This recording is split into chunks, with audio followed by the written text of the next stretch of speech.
Welcome to this PowerPoint. Please don't forget to subscribe to this channel, share this content, and like and comment in the comment section below. So we are moving straight on point.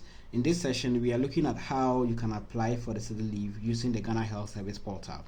In our first video, we discussed on the things that we needed to know, some of the hidden truth that we didn't know about study leave. And so since we are done with that, we now have to start applying, start declaring our intention. So here's where you get a link. You can get a link in the comment section or in the description. So you come to the description section, so you can see this is the link to the portal. So just tap on this link. It will take you to the portal where you are supposed to declare your intention. So if you are here, you need to read everything that is written here. So they are saying declaration of intention for approval to pursue further studies 2025-2026 academic year. So read these 4 bulleted items, which is 1. Applicant must first click on the registration button to register. 2. Take note of the email address you use for registration. 3. Sign in with the email address and password you use for registration. And then 4th is applicants who have issues with the existing information captured on them should click on the complaint form button to lodge a complaint. So if at the end of the day you open the system and you realize that your name there is different from what you have on your document, on your certificate, then you need to prompt your HR, or you need to go to the complaint section or the complaint hub and lodge a complaint. So you scroll down, you see click to register here, so you tap on the click to register. Then it gives you this option. So over here, what you need to do is to simply type in your staff ID. So you type in your staff ID, then you hit on proceed, or you click on proceed. It opens and reveals your details. So the agency is Ghana Health Service, the region is Central, your district, the name of the facility within which you work, and then your full name and your current rank. So if you identify any error or any mistake, please don't proceed. Take your time, go back and lodge the complaint or contact your HR for correction before you move on to the next step. So here you put in your phone number. Then if you have another phone number, you put it there. Then you put in your email ID. Then you choose a password that you want to use. So please note, before you put in your email, go and check on your phone or on your PC. If it is Gmail, you go to Gmail, type in your email and try to log in with your password. If you are able to access it successfully, it means you have your password. If you don't have your password or you don't know your right password, please make sure you check that before. The reason is that most often people will rush putting in an email or putting the email that they think they have. Later they'll realize that they don't have the password to that email. And so if it gets to a point where you are going to be sending details through your email, you find yourself wanting. So please take this point very crucial. Please write your email down. Make sure you are putting in the right password, or you know your password before you put in the email. Now with this password, this is a new password you are creating. It doesn't mean you should use your email password. You can use any password that you want. Okay, so just put in your password. So note, they are saying the password should be between 6 to 12 characters. So after putting in, you click on register. Then you have been registered. So registration successful. Kindly click on the button below to proceed to login page. So from here you tap on proceed to the login page. Then here you put in the email ID that you keyed in, the email ID that I told you to write before you enter it in. Then the password you just created, you enter that password. Then you click on login. It will open the portal for you. So here you have your staff ID again. Make sure you check your names, the spellings very well. So you scroll down, your phone number is there. Then you move to the section B, that is educational qualification, starting with most recent. So the key word is most recent. So assuming I entered into the service with a certificate and I furthered my education to have a diploma set, and I subsequently went to pursue my degree, my most recent qualification will be the BSc or the degree.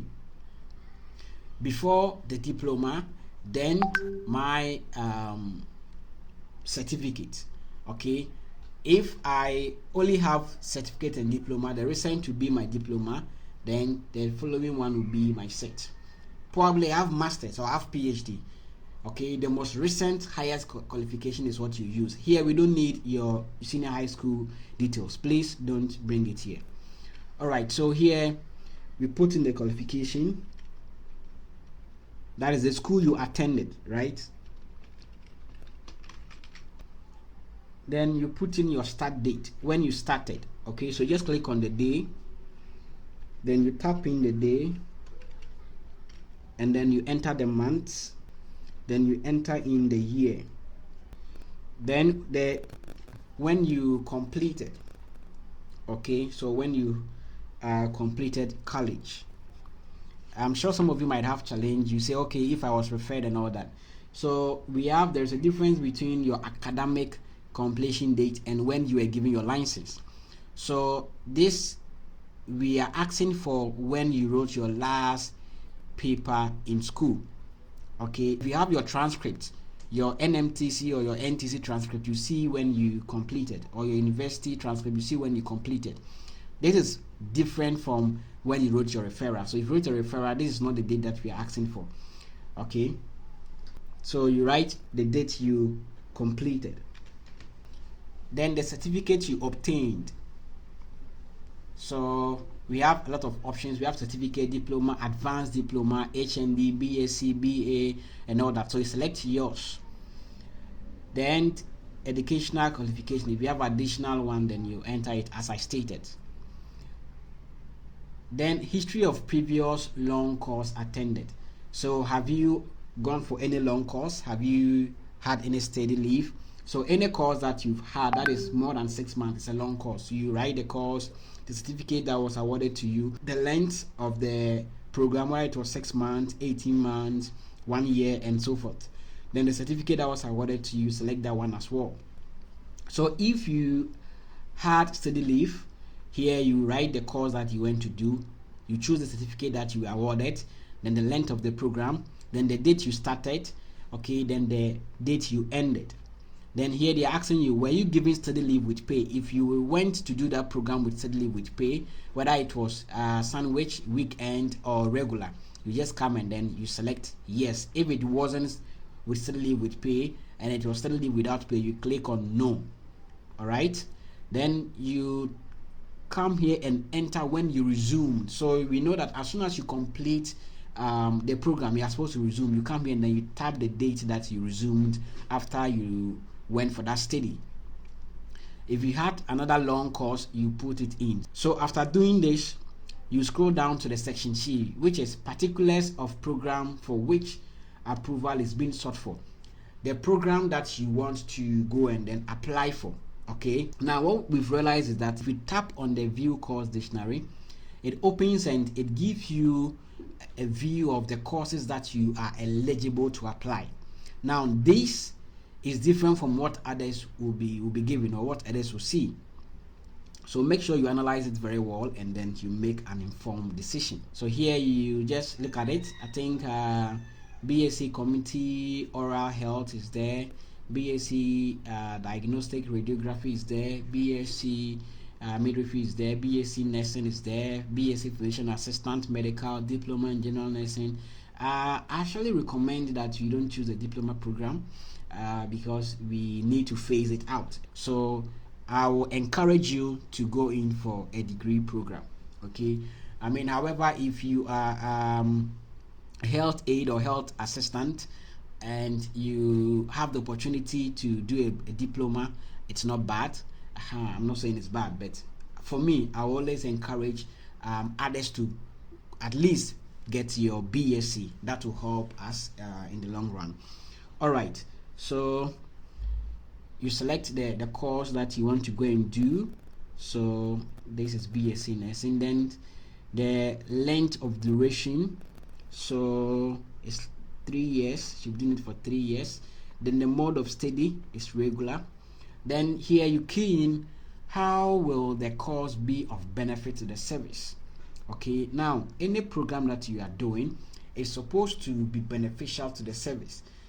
I believe, okay, I have to believe, and I wanted to believe that it's because of my reasons, because of how I felt my course will be beneficial to my district, to my facility, to the region, and to the country as a whole. So please make sure this is thought of very, very well.